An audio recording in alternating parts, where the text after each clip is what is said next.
I'd studied philosophy, and it didn't satisfy me.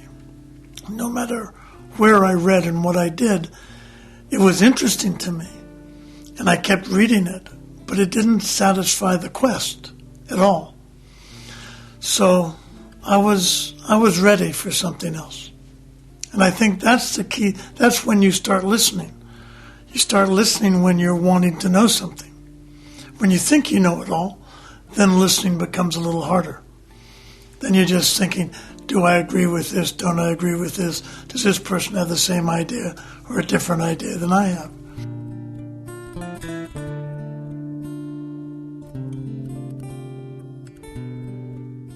I met a 13-year-old from India who said, I can show you. I can show you a mirror by which you can look at yourself. That intrinsic, beautiful thing that you actually are as a human being.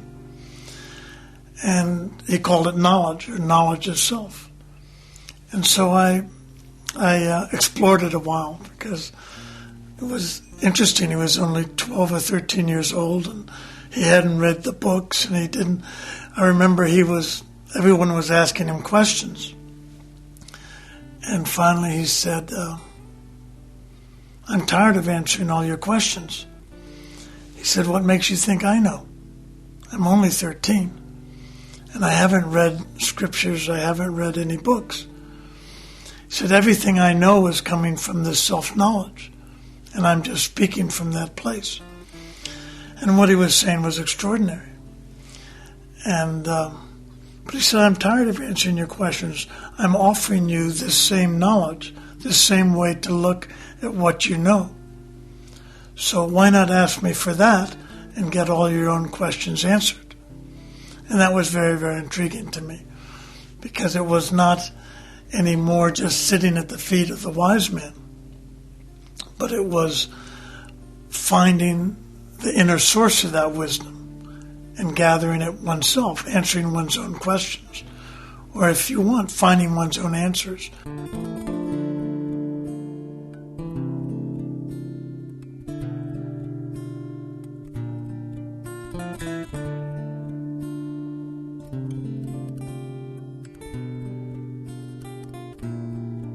At the time, I just remember there's something real happening here, and I want to follow this. He wasn't giving the answers.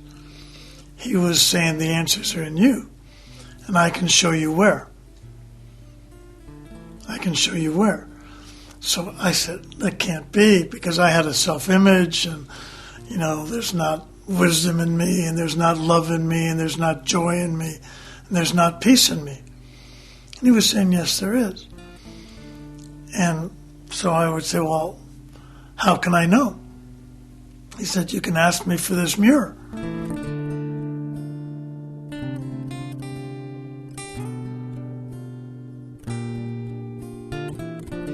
And if, when you look in that mirror, you see the fulfillment to your thirst, then you'll know that what I gave you, he said, was pure water.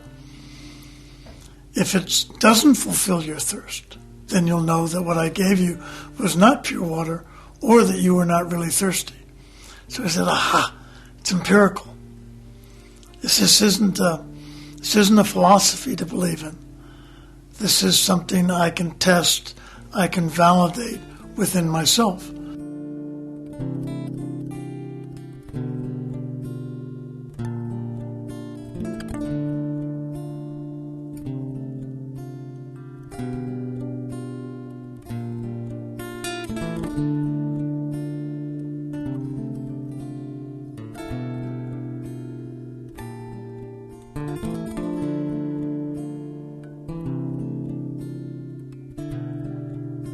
people are much more like me than I thought. I was trained to look at differences. He's like that, she's like that, they're like that, they're like that. So to see I thought knowing people was knowing how they were different. Now it's quite different. It's how they're the same. That quest is the same. That consciousness that's looking out their eyes is the same as the consciousness that's looking out of my eyes.